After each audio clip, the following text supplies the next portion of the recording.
sociopolitiques et socio-économiques dont les conséquences ont déjà été désastreuses. Le 20 décembre 2014, avec le décès d'un compatriote, de nombreux blessés, la destruction des lieux publics et privés, etc. Aussi, tenons-nous à présenter nos plus sincères condoléances à la famille éprouvée par le décès tragique du jeune Moulou Beka.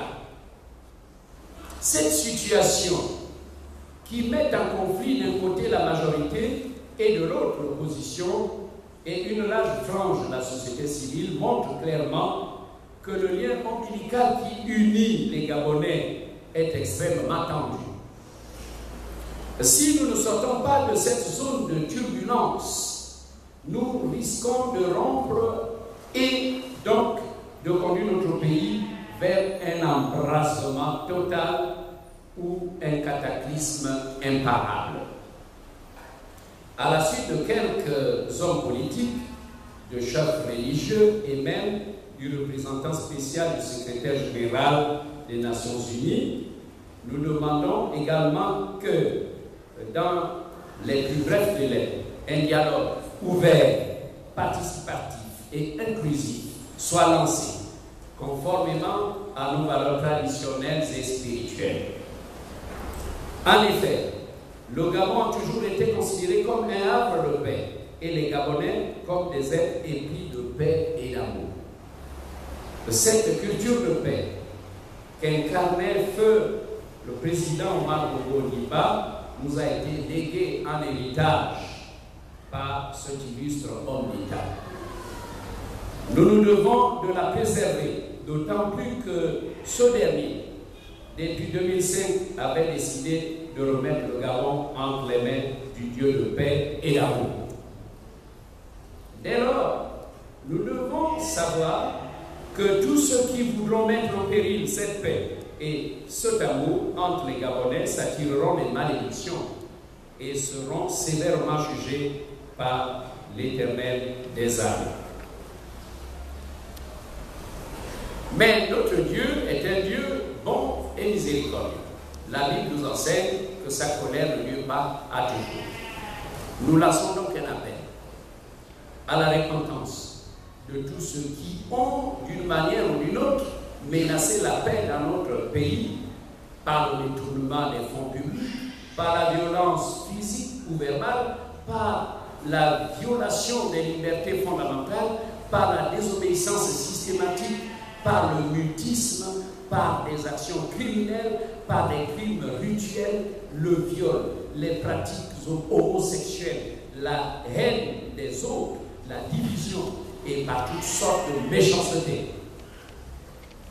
Vous l'aurez bien compris, notre pays a besoin de repentance pour que la colère de Dieu se détourne de nous et que Dieu guérisse notre nation.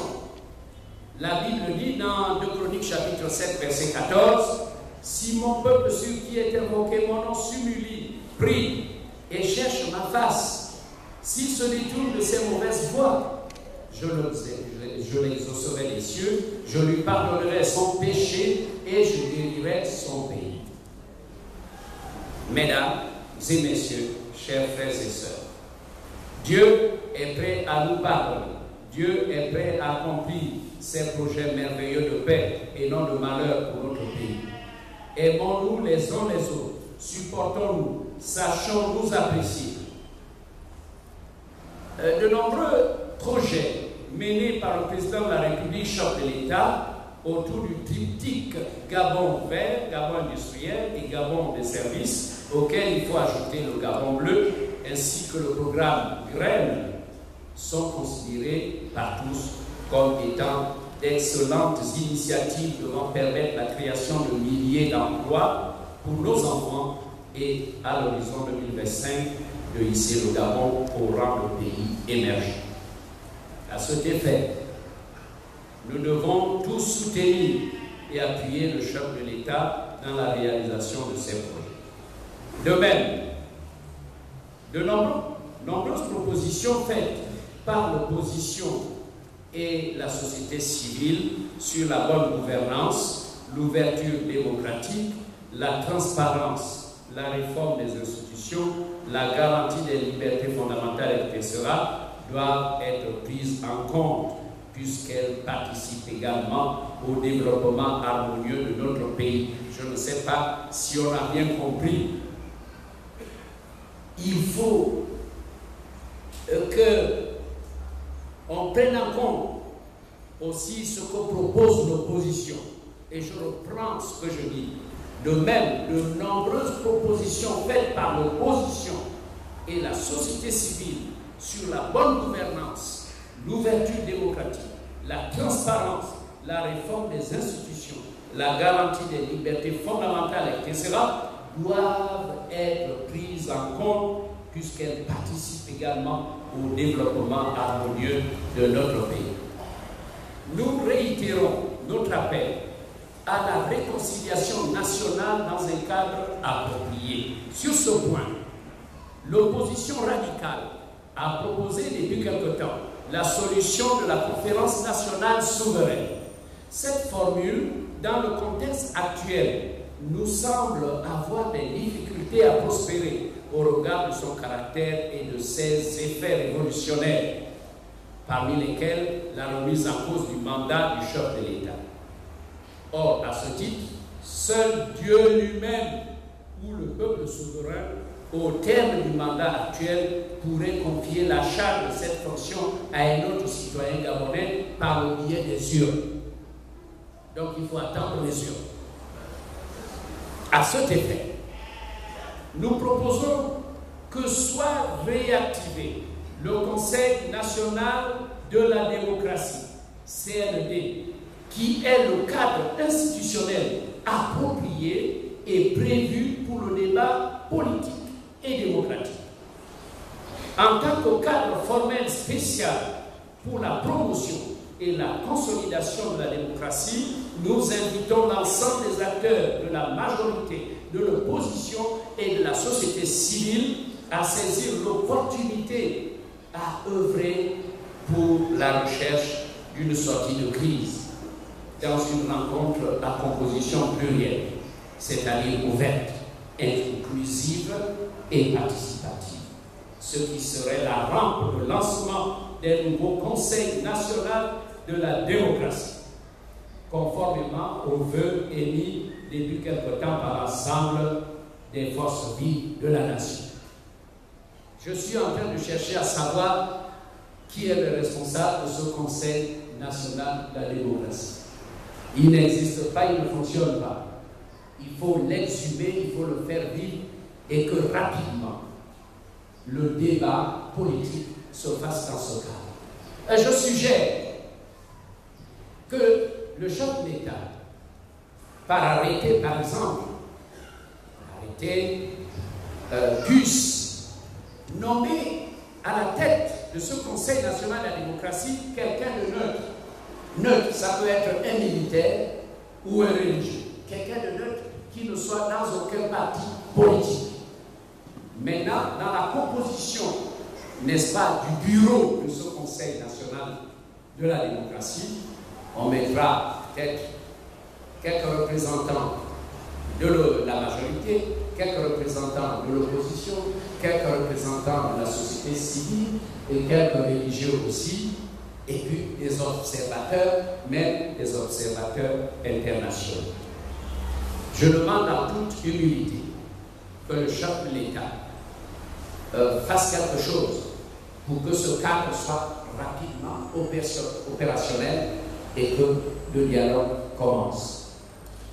J'ai lu un peu l'Union et j'aimerais le relire. Il s'agit du discours récent du chef de l'État à la nation. J'ai apprécié quelque chose. J'ai apprécié quelque chose. Parce que hier, j'avais demandé à un juriste constitutionnel de me dire pourquoi, lorsqu'on suspend un parti, lorsqu'on dissout un parti, est-ce que la sanction punitive doit durer éternellement? Je vois que le Conseil national de la communication, lorsque une des presses de la place a dérapé, une télévision, une radio, il y a une sanction, mais qui est limitée dans le temps, n'est-ce pas?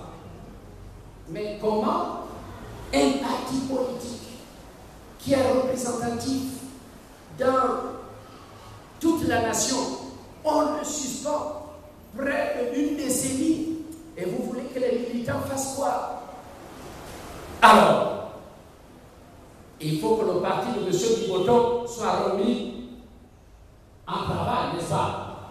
Eh oui, et c'est pour cela, je dis bravo au chef de l'État pour la sagesse que Dieu lui donne, parce que dans son récent discours, il demande au gouvernement et aux parlementaires de revoir, parce que finalement, c'est à cause d'un article de la Constitution qui dit que lorsque un parti politique est dissous, il ne peut plus voir le jour. Et les mêmes dirigeants ne peuvent même plus créer un autre parti. Alors là, ça c'est à modifier. Ça c'est à modifier. Parce que nous devons être dans un pays où le pardon fait son bonhomme de chemin. Et regardez, de temps en temps, il y a la grâce présidentielle sur les prisonniers, des gens qui ont assassiné. Et la grâce présidentielle est fait sortir. Alors je ne comprends pas que le parti de Biboto ne puisse pas fonctionner. Donc en tant que directeur de conscience, pédagogue, homme de Dieu, pour éteindre le feu, faisons ce que le président souhaite. Alors très humblement, je demande aux parlementaires de travailler sur ça et vraiment que Dieu bénisse le Gabon, que la paix puisse être instaurée. En tant que cadre formel pour la promotion de la consolidation de la démocratie, je parle du Conseil national de la démocratie, donc nous invitons l'ensemble des acteurs de la majorité, de l'opposition, de la société civile à saisir l'opportunité à œuvrer pour la recherche d'une sortie de crise dans une rencontre à composition plurielle, c'est-à-dire ouverte, inclusive et participative. Je tenais à rappeler cela. Ce qui serait la rampe de lancement d'un nouveau Conseil national de la démocratie conformément aux vœux émis depuis quelque temps par l'ensemble des forces vives de la nation. Nous prions que le Dieu Tout-Puissant accorde beaucoup de sagesse et d'intelligence à tous ceux qui sont élevés en dignité dans ce pays, afin que le Gabon soit préservé de tout chaos et que sa grâce et sa paix règnent dans tous les cœurs. Que Dieu bénisse le Gabon.